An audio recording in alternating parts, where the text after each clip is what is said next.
ስለ ለምን ምንረብሸው ታዲያ? እኔ አረበሽኩ። ማስረጃ ማለት መረበሽ ነው። ኦኬ አትረብሻ። ዝም በል አንዴ። ዝም በል አንዴ። ዝም ትላለህ አንዴ። 5 ደቂቃ አለን።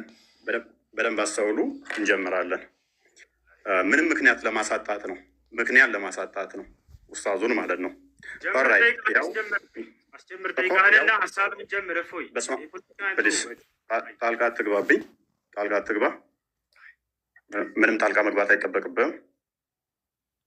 ጣልቃ እንዳገባ ደግመህ በደንብ አስተውሉ።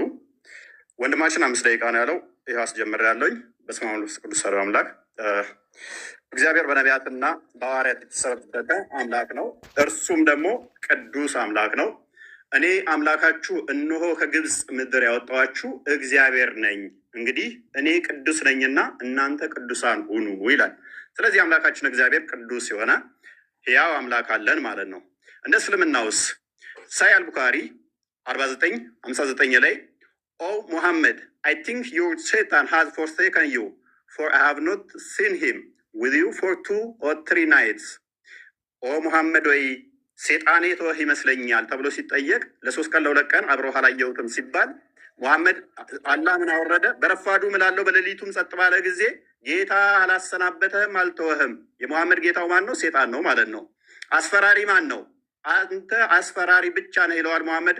አላህ ሴጣን ነው አስፈራሪ ደግሞ ይለናል። እዚህ ጋር በእስልምና አስፈራሪው አላህ ወይንስ ሴጣን? የሚያስረሳ ማን ነው? እዚህ ጋር ምን ይላል? ሴጣን የሚያስረሳ ቢያስረሳ ከትውስታ ይላል። የሚያስረሳው ማን ነው? ሴጣን። እዚህ ጋርስ ከአንቀጽም ብንለውጥ ወይንም በእርሷ ብናስረሳ ከእርሷ የሚበልጥን ወይንም ቢጤዋን እናመጣለን። አላህ ነው የሚያስረሳው። ሴጣን ወይንስ አላህ? በእስልምና ሴጣንና አላህ ልዩነት የላቸውም፣ አብረው ነው የሚሰሩት ማለት ነው። ወይንም ደግሞ አላህ ማለት ሴጣን ነው ማለት ነው።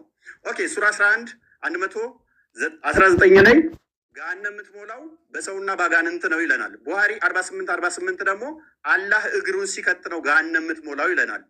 አላህ እግሩ የጂኒ ነው እንዴ? ገሃነም የምትሞላው በሰዎችና ባጋንንት ነው አለን። እዚህ ጋር ደግሞ አላህ ገሃነምን የሚሞላው በእግሩ ነው ይለናል። ስለዚህ የአላህ እግር ያጋንንት እግር ነውን? ኦኬ ከገነት ያስወጣችሁ ማን ነው? ሴጣን አስወጣችሁ ይለናል። አደም ሲጠየቅ አላህ በጻፈብኝ ለምን ትፈርዳላችሁ ይላል። ቡሃሪ 66:14 ላይ ማለት ነው። ኃጢአት የሚያሰራው ማን ነው? ኃጢአት ባሰሩ ከምድረ ገጽ አጸፋችኋለሁ ይላል። አላህ። ኦኬ ሱረቱ ሂጅር ላይ ሞገደኛ ሴጣን ሁሉ እነሆ የተከተለውን ሰው እርሱ ያጠማል ይላል። የሚያጠማው ማን ነው?